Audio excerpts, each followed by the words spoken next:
Okay. Hi guys, so I'm back for the part 3. So this is the part 3 of the discussion of actually I know assessment in education. So for the part 3, it is the other tools of assessment in education.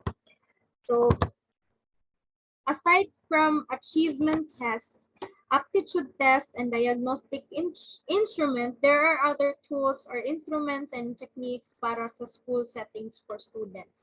So first is the performance task. So it is a work sample designed to elicit representative knowledge, skills, and values from particular domain of study.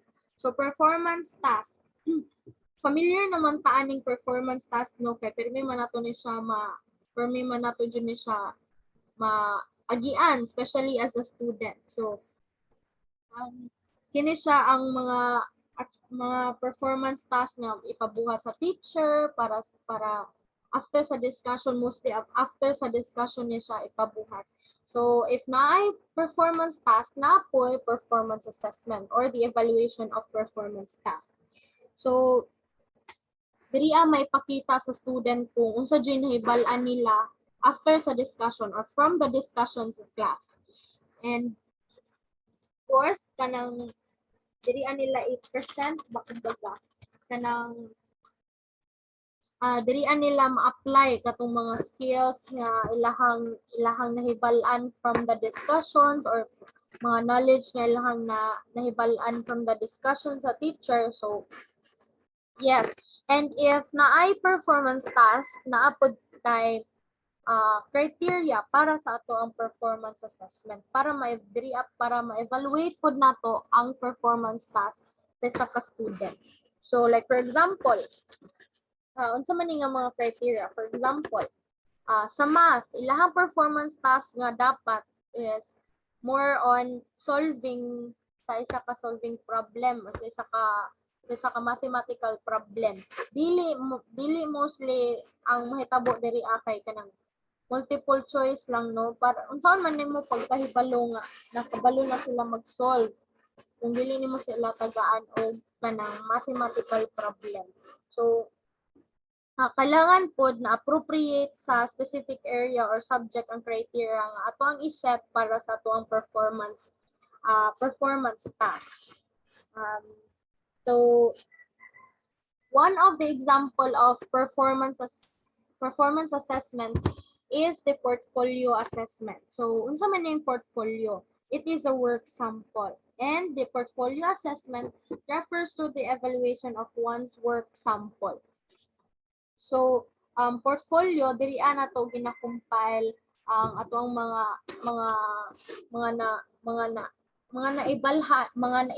nahibalan or mga na-acquire nga mga knowledge and new skills atong past na grade level.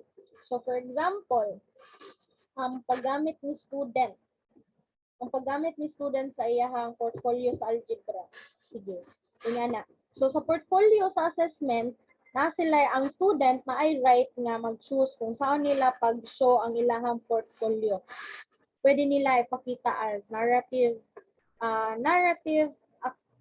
account or i-reflect ba nila sa ilahang daily life as long as ma-express nila ang ilahang alam sa algebra through their portfolio.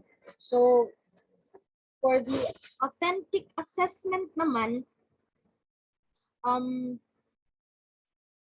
authentic assessment, it is the evaluation of relevant, meaningful tasks that may be conducted to evaluate learning of academic subject or matter, but that demonstrate the student's transfer of that study to real-world activities. So isa siya sa performance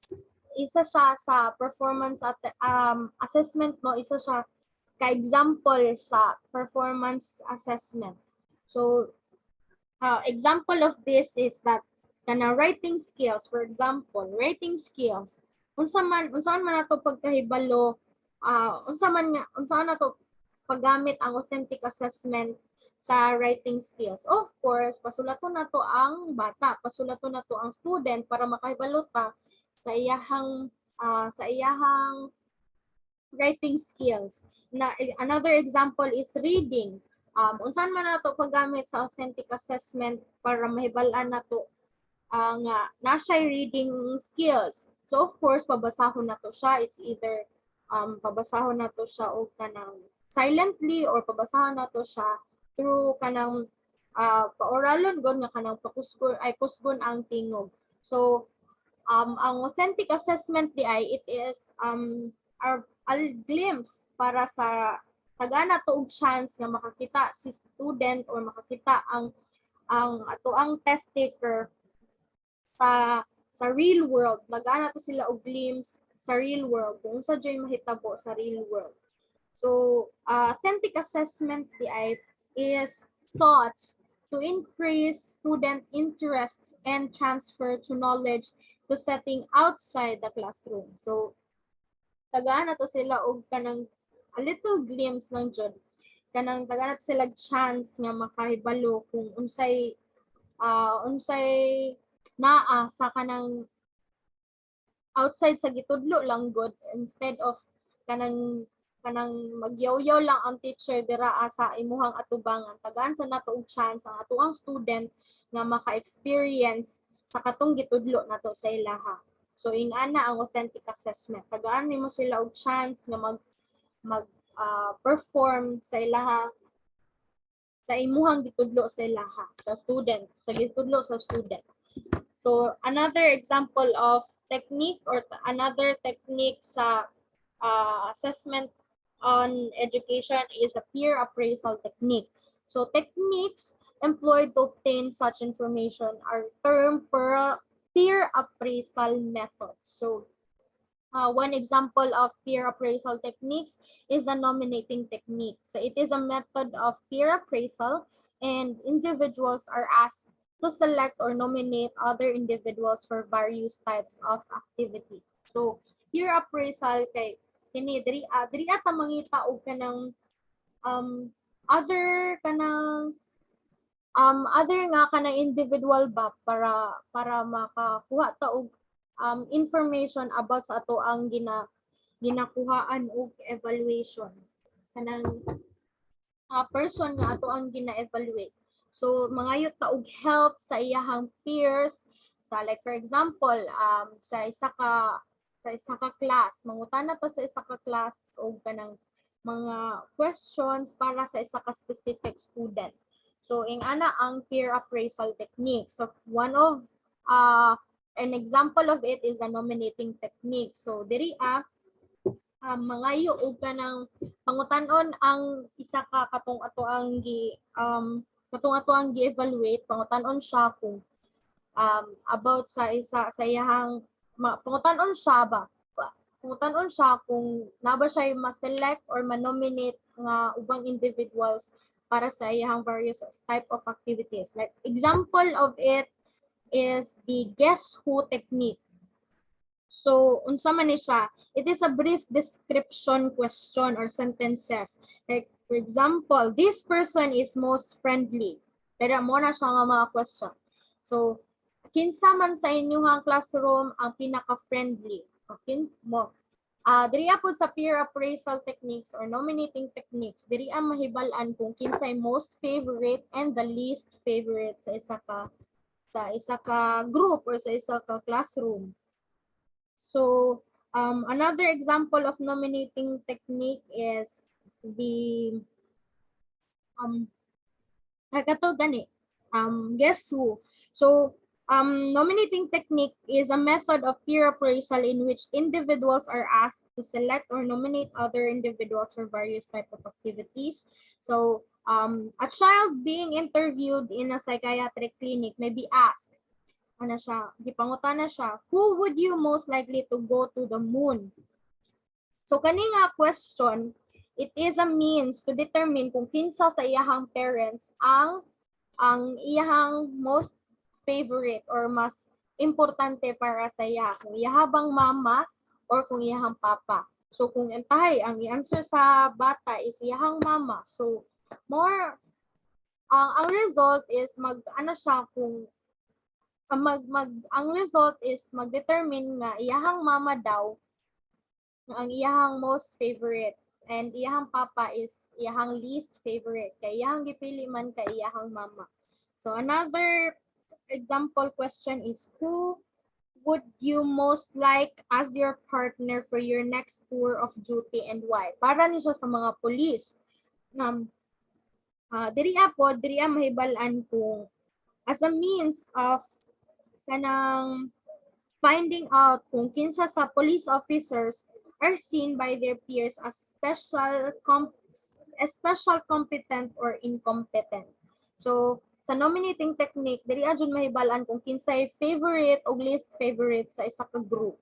So, ang result aning nominating technique is makita through or ma-interpret or ma-illustrate through sociogram. So, sociogram is a graphic method of organizing such data. So, parehas ani gipangutana si Lisa kung kinsa iyahang favorite na class ay favorite na person sa class. So, iyahang gingon kay si Sam, si Lucy, and si Tayla. So, gipangutana po si Tayla kung kinsa iyahang favorite na person sa iyahang class. Giingon siya nga si Sarah, si Anna ug si Lucy. So si Lucy kaduha na siya napili.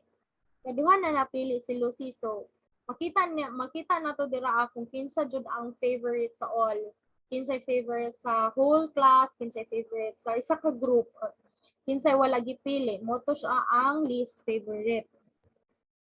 So sa sociogram, figures such circles or squares are drawn to represent different individuals. So kanang mga squares and mga circles mo na sila ang mga individuals.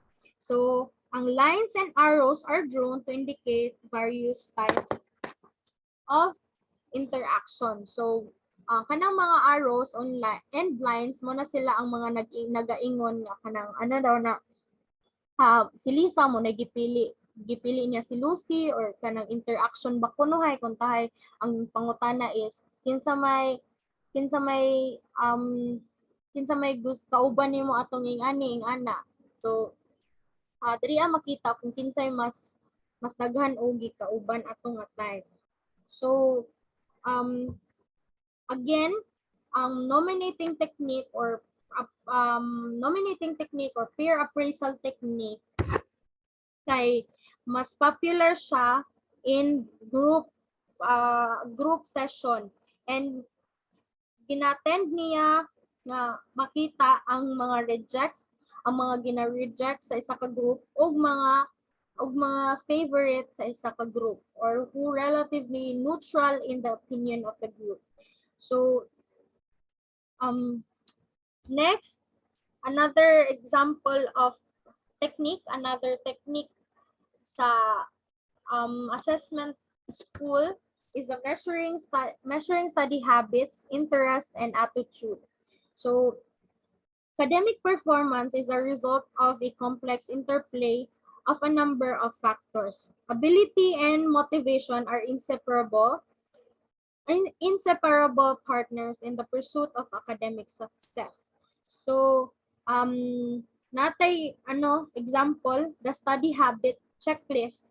So nasa 37 items and it assesses study habits of the students. So mo ni siya ang mga other tools sa ato ang pag-assess sa education setting. So mostly diri sa ato ang mga sa mo ang na-discuss is na agianan nato like performance task, katong mga achievement test, mga aptitude test, mga naagianan nato nino kay syempre estudyante pagud ka.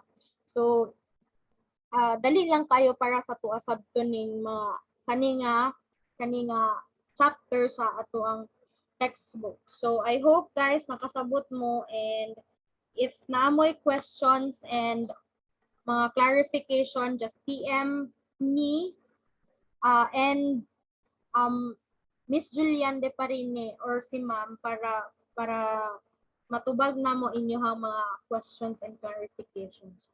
So, mao lang to guys. Thank you and God bless. Bibi ko, God bless. Bye-bye. Ingat guys.